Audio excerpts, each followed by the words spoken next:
Assalamualaikum warahmatullahi wabarakatuh. Waalaikumsalam warahmatullahi wabarakatuh.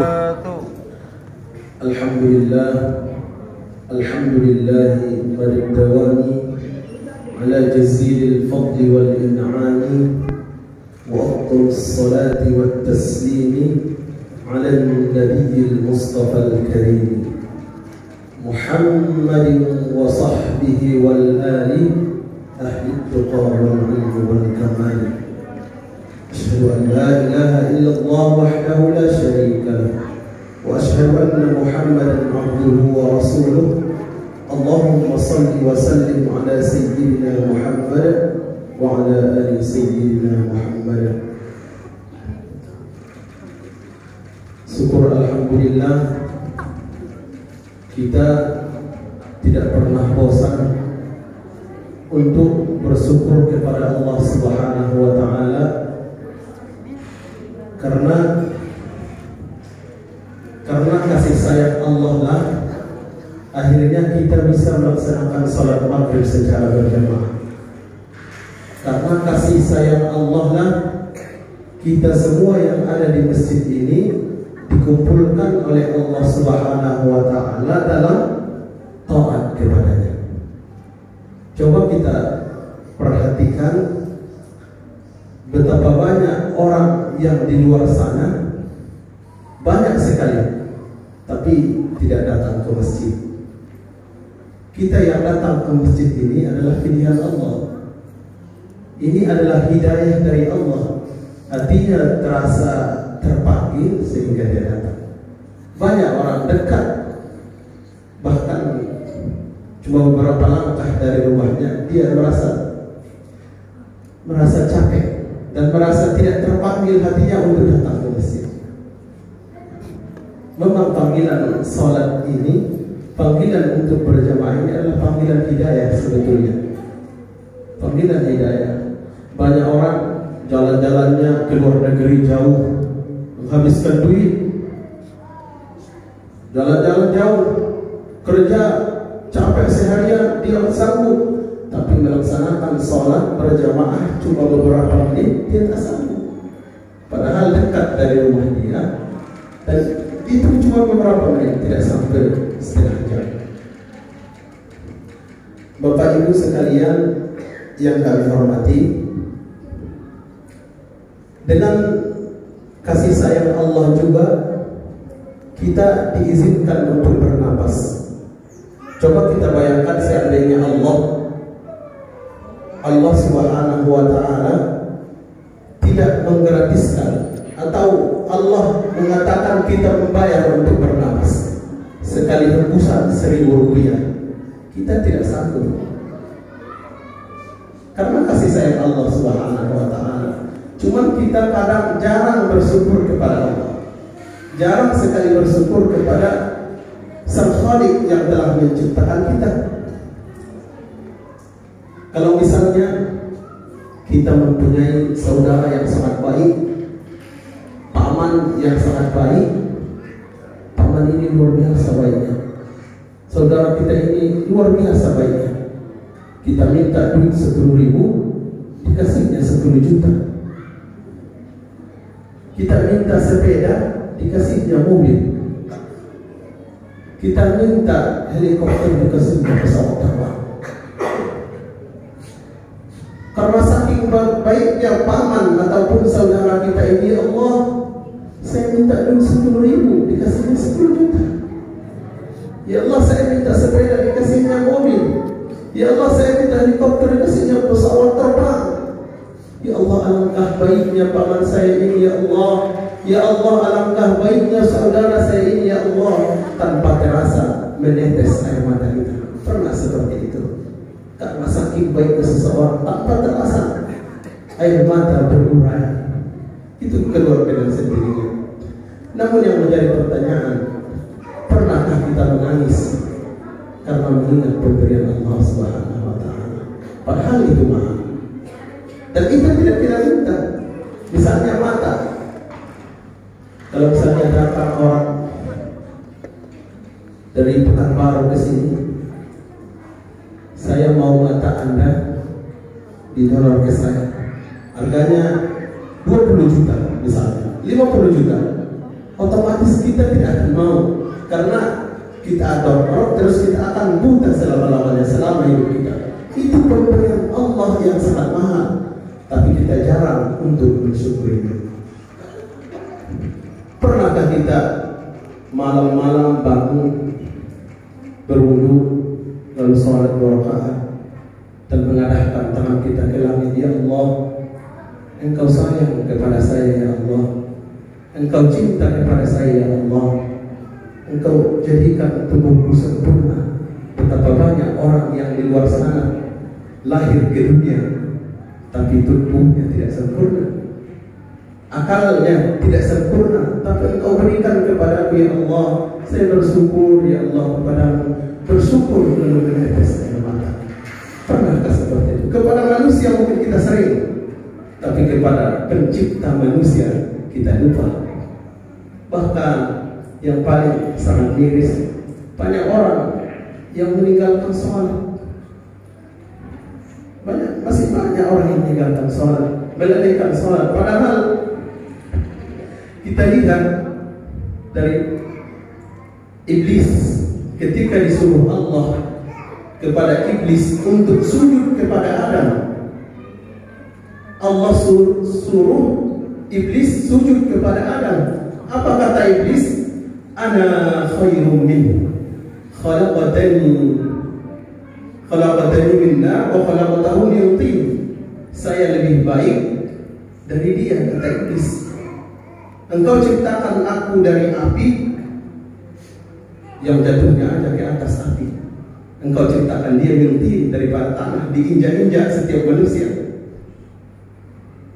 Aku lebih mulia daripada Adam, kata iblis. Akhirnya dia tidak mau sujud, akhirnya dia dilaknat oleh Allah selama-lamanya. Padahal dalam satu riwayat, iblis ini sangat alim, sangat pintar, guru malaikat selama 80 tahun. Tapi karena tidak mau sujud satu kali, tidak mau sujud satu kali, akhirnya Allah melaknatnya sampai hari kiamat.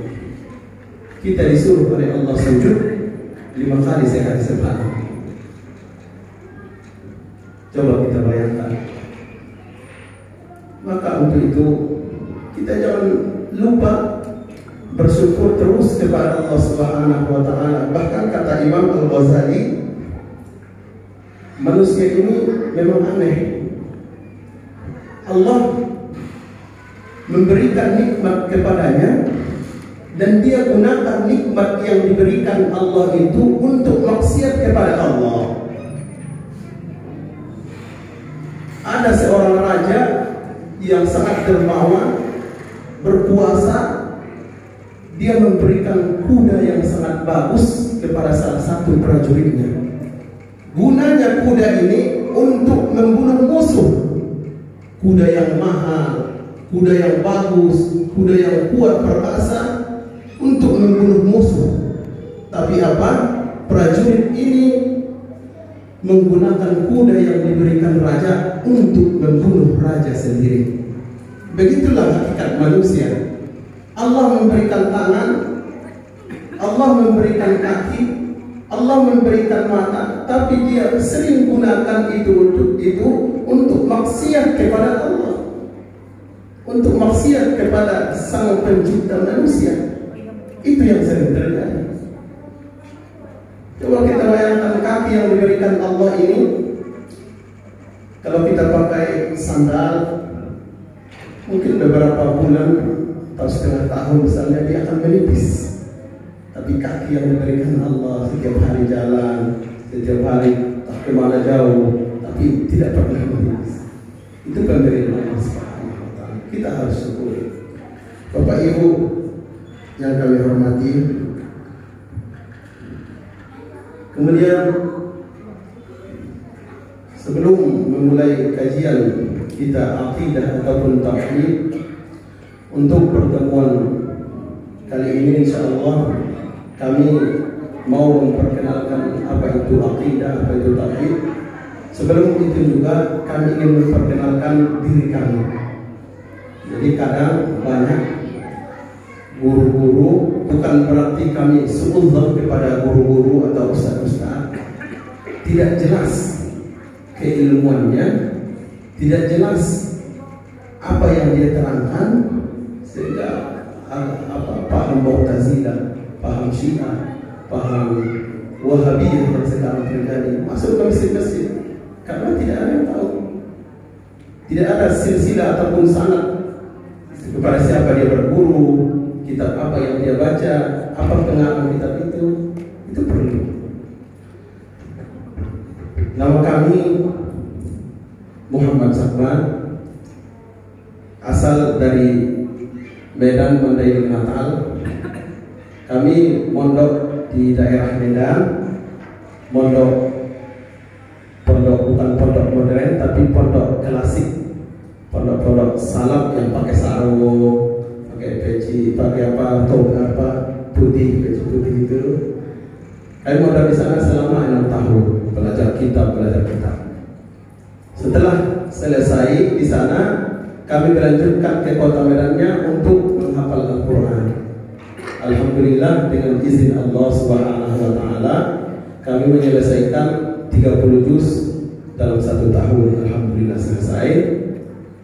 Kemudian setelah itu kami pernah mengajar dulu di tempat Masjid Al-Irsyad. Dulu sebelum ke Libanon ngajar di sana, ngajar di Syekh juga dalam tahfidul Quran. Setelah itu kami mengajar di Jakarta. Mengajar di Jakarta selama 3 bulan beberapa hari.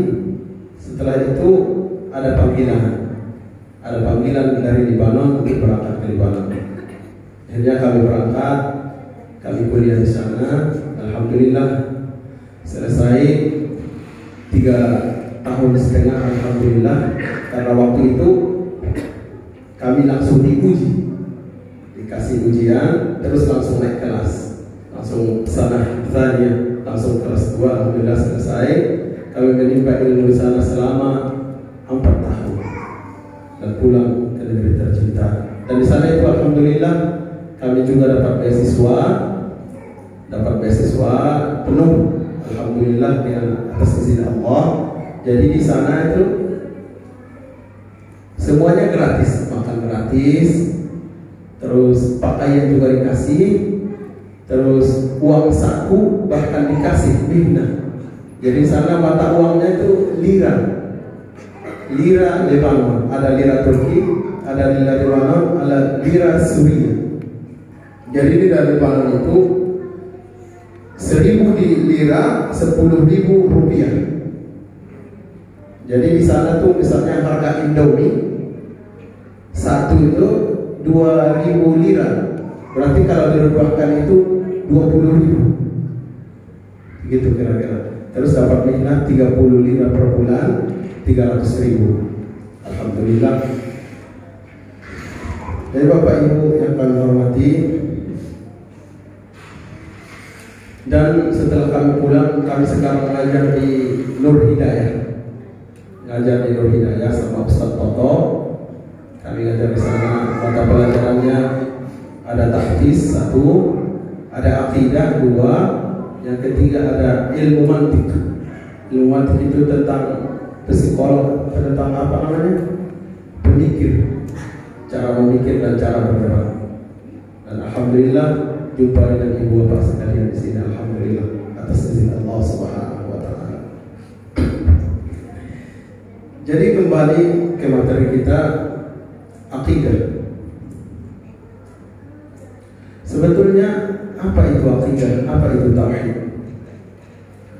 Jadi akidah ataupun tauhid itu adalah keyakinan kita terhadap Allah Subhanahu wa Ta'ala dan kepada hadis-hadis sahih yang datang dari Rasulullah Sallallahu Alaihi Wasallam.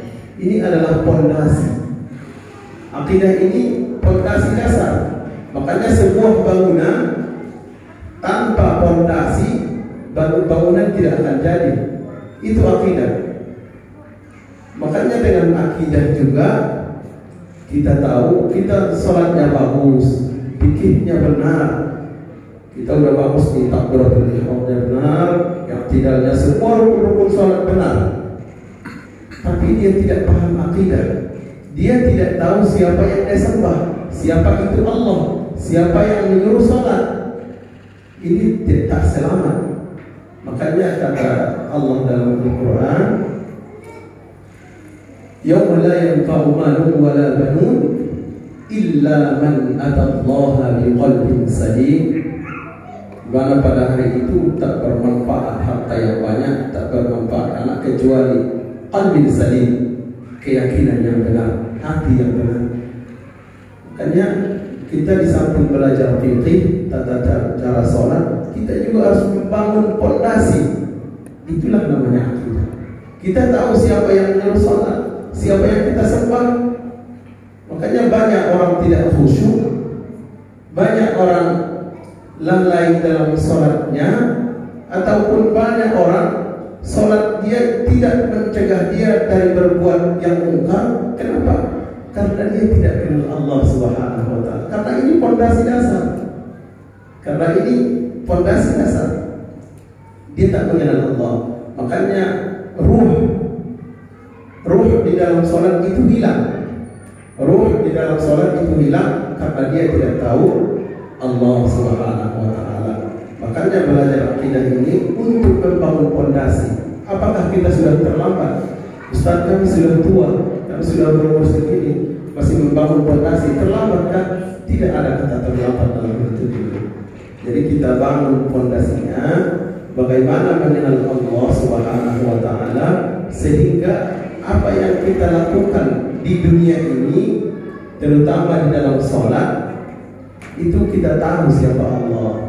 Dan dengan belajar akidah ataupun tauhid, hati kita akan merasa luas, merasa lapang, merasa ridho akan ketetapan Allah Subhanahu wa Ta'ala. Ya Allah, karena kita tidak pernah merasa ridho. Ya Allah, kenapa hidup saya penuh dengan cobaan seperti ini? Ya Allah, kenapa saya sudah berdoa, saya sudah taat kepada-Mu ya Allah, tapi hidup saya tidak lancar, rezeki saya tidak lancar. Nah, seperti itu. Dia tidak ridho apa yang ditetapkan oleh Allah Subhanahu wa Ta'ala. Dengan belajar akidah ataupun tauhid, dengan mengenal Allah, kita akan ridho apa yang ditetapkan Allah kepada kita. Karena semua sudah dicatat oleh Allah Subhanahu wa Ta'ala. Kita yang di dunia ini hanya menjalani saja, menjalani ketetapan yang diberikan oleh Allah Subhanahu wa Ta'ala. Kita tidak perlu usaha, tidak perlu apa. Ya Allah, saya gini, anak saya begini, kenapa ya Allah? Kenapa saya terus dimaki? Tidak perlu, karena kita tahu semua atas kehendak Allah Subhanahu wa Ta'ala. Jadi dengan akidah juga kita akan merasa bahwa kita terus diawasi ataupun muraqabah. Dimanapun kita berada, kita merasa diawasi oleh Allah Subhanahu wa Ta'ala. Makanya sangat aneh kita menyembah Allah, tapi kita tak tahu siapa itu Allah. Sangat aneh kita menyembah Allah, tapi kita tak tahu apa itu yang dilakukan oleh Allah Subhanahu wa Ta'ala. Makanya apalagi yang jadi ada satu pertanyaan, Ustaz, kami kan orang awam, nggak tahu tentang ilmu-ilmu akidah, tentang ilmu ini. Bagaimana kami tahu supaya apa namanya yang datang mengajar, misalnya di masjid kita, itu benar keyakinannya? Makanya seperti yang kamu ceritakan tadi, banyak ya ustaz dia sholat dia apa, tapi keyakinannya salah. Kalau datang ustaz ataupun kita mengundang ustaz, kita bukan berprasangka buruk, tapi kita menjaga akidah kita, keyakinan kita. Siapa yang mengajar? Tanya. Kalau dia tentu sudah beragama Islam. Saya agama Islam, kata dia, kata ustaz yang misalnya. Islam yang mana? Islam sekarang banyak Pak, banyak Bu. Nanti terjadi seperti yang pemahaman-pemahaman yang sangat sesat. Kita harus tanya, Islam yang mana? Dia harus berani bilang, oh saya ahli sunnah wal jamaah. Setelah dia bilang saya ahli sunnah wal jamaah, dia harus berani bilang siapa, apa akidahnya, siapa imam akidahnya. Jangan sekedar ahli sunnah wal jamaah, karena Syiah mereka mengaku kami ahli sunnah wal jamaah. Mu'tazilah kami ahli sunnah wal jamaah. Wahabiyah mengaku ahli sunnah wal jamaah.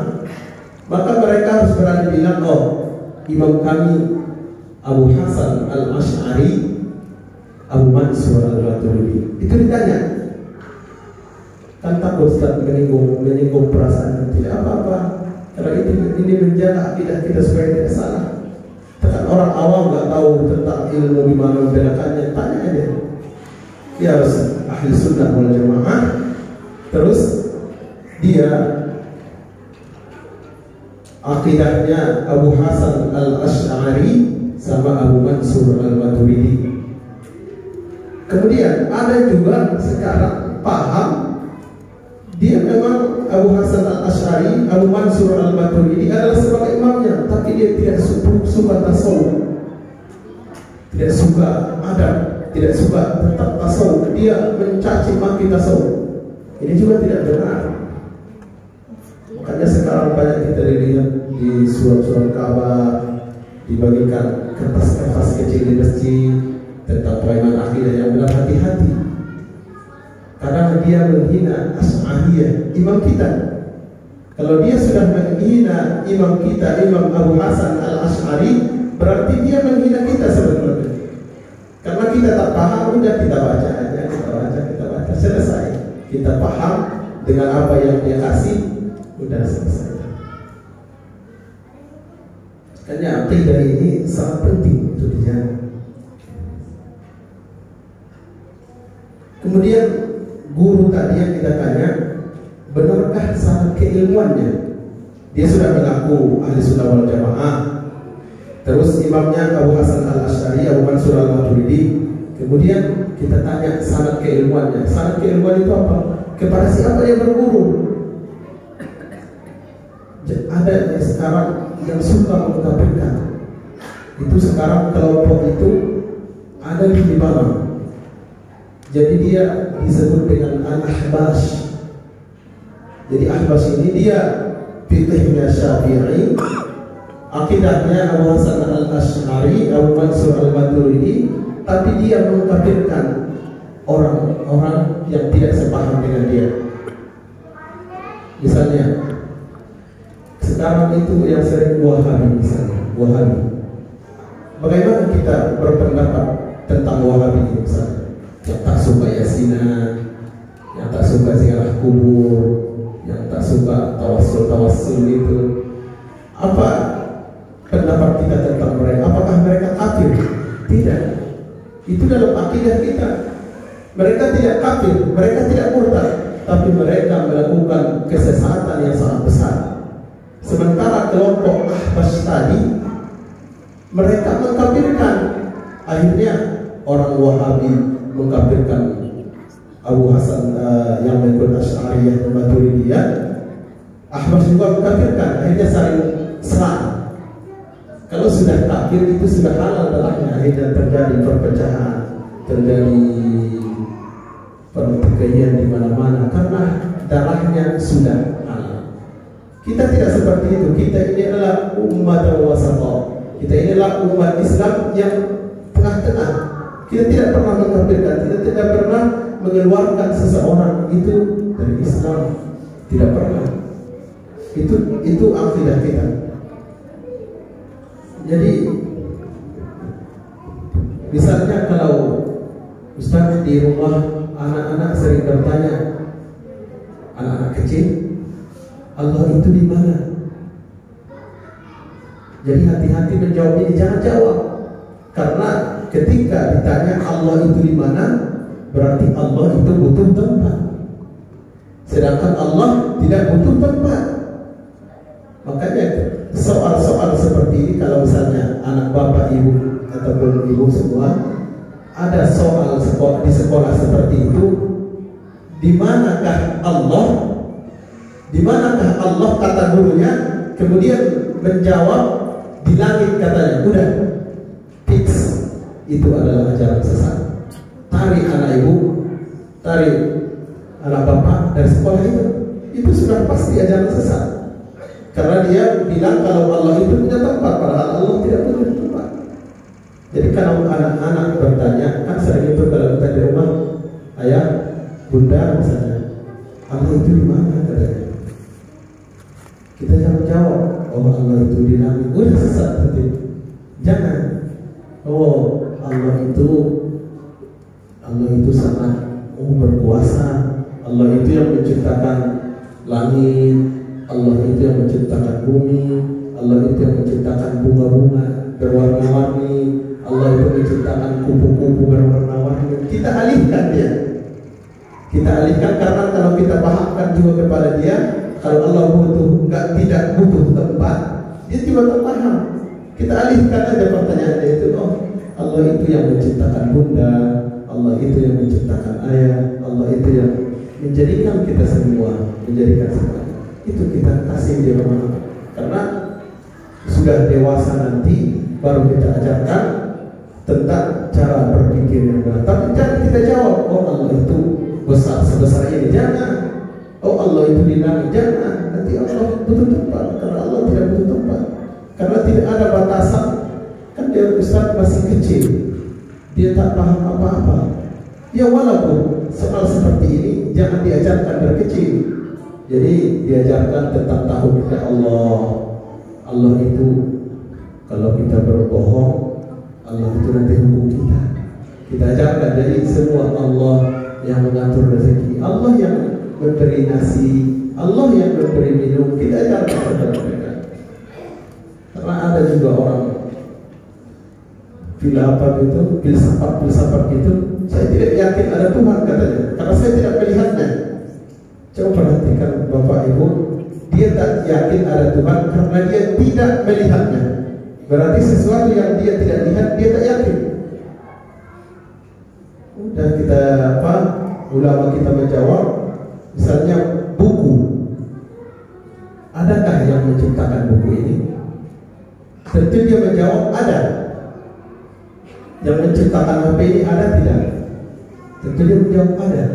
Menciptakan meja, dia tidak melihat yang menciptakan siapa yang menjadikan meja, siapa yang membuat meja, tapi dia yakin bahwa ada yang membuat meja, ada yang membuat HP, ada yang membuat buku. Lalu ditanya, lalu alam ini ada, apakah terjadi dengan sendirinya? Dia pasti bingung. Alam ini juga tidak mungkin ada dengan sendirinya. Yang kecil aja, yang buku, yang meja, hal kecil aja kita tak yakin terjadi dengan sendirinya, apalagi alam yang sebesar ini. Berarti alam ini ada, tidak mungkin ada selesai, tidak. Berarti ada kekuasaan, ada kudrah yang sangat besar menciptakan alam ini. Makanya di dalam sebuah kitab dijelaskan ada perdebatan antara Islam dengan Kristen.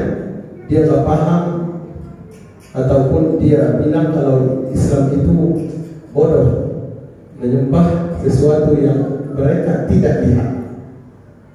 Kami kan menyembah patung, masih terlihat Tuhan kan. Kalian menyembah yang kalian tidak lihat. Jadi ulama ini mendatangkan secangkir cangkir, terus diisi dengan air yang panas, terus dilarutkan gula ke air yang panas tadi. Setelah disuruh orang Kristen ini untuk minum, turun. Terus ulama kita bertanya, bagaimana rasanya? Kata orang Kristen, ini manis. Oh manis. Apa yang membuat manis? Gula. Coba perlihatkan kepada saya di mana gula itu berada. Dia tak bisa.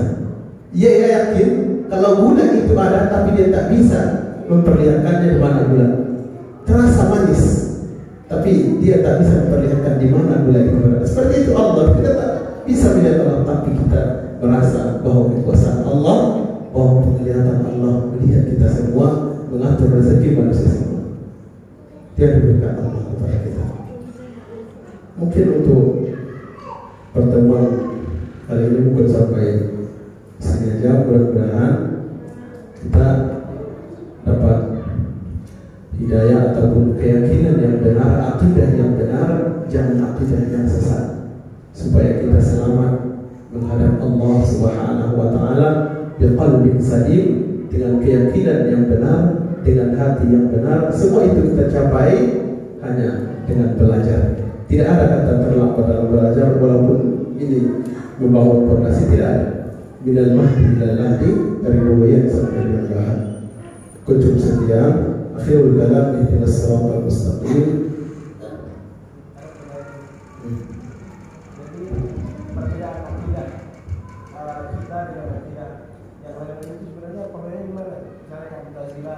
Kita antara Mu'tazilah, antara Wahabiyah, Az-Zahiriyah dengan pendapat-pendapat yang lain itu dimana nanti kita bahas di sifat 20 sifat yang wajib bagi Allah Subhanahu wa Ta'ala. Jadi nanti ketika membahas misalnya sifat Qudra, sifat Iradah, tadi langsung bilang perfilapannya. Jadi insyaallah nanti kita bahas satu persatu supaya insyaallah kita berlanjut. Jadi ada juga dari kaum yang lain menganggap, kok sifat Allah itu cuma 20 katanya. Itu dari kaum Salafi Wahabi. Mereka bilang, masa sifat Allah cuma 20? Ar-Rahman Ar-Rahim di mana? Kita kan wujud tidak bangun khalqatul hawadis kamu binafsi ila akhir. Kaum muqaddam, kaum murid, kaum mutakallimah. Ar-Rahman Ar-Rahim di mana? Kata mereka. Berarti mereka tuh menganggap kita bahwa kita cuma meyakini yang 20 aja. Sebenarnya tidak. Kita mengakui bahwa Ar-Rahman Ar-Rahim juga sifat Allah. Cuma yang 20 ini banyak perkhilafan di antara filsafat, banyak perkhilafan di antara Mu'tazilah, banyak perkhilafan di antara Syiah, sehingga dibahas satu persatu. Kalau Ar-Rahman Ar-Rahim, Ar-Rahman Ar-Rahim itu sudah sepakat bahwasanya Allah itu Tuhan itu Ar-Rahman Ar-Rahim, sudah sepakat. Yang menjadi permasalahannya bagaimana Allah melihat, apakah ada dengan alat, apakah Allah mendengar dengan telinga, apakah melihat dengan mata. Itu makanya dibuat 20 sifat. Bukan berarti kita cuma 20 sifat, bukan. Banyak sifat Allah Subhanahu wa Ta'ala. Cuma yang sering menjadi masalah 20 sifat ini, sehingga dijadikan menjadi sifat yang wajib bagi Allah. Insyaallah itu akhirul kalam.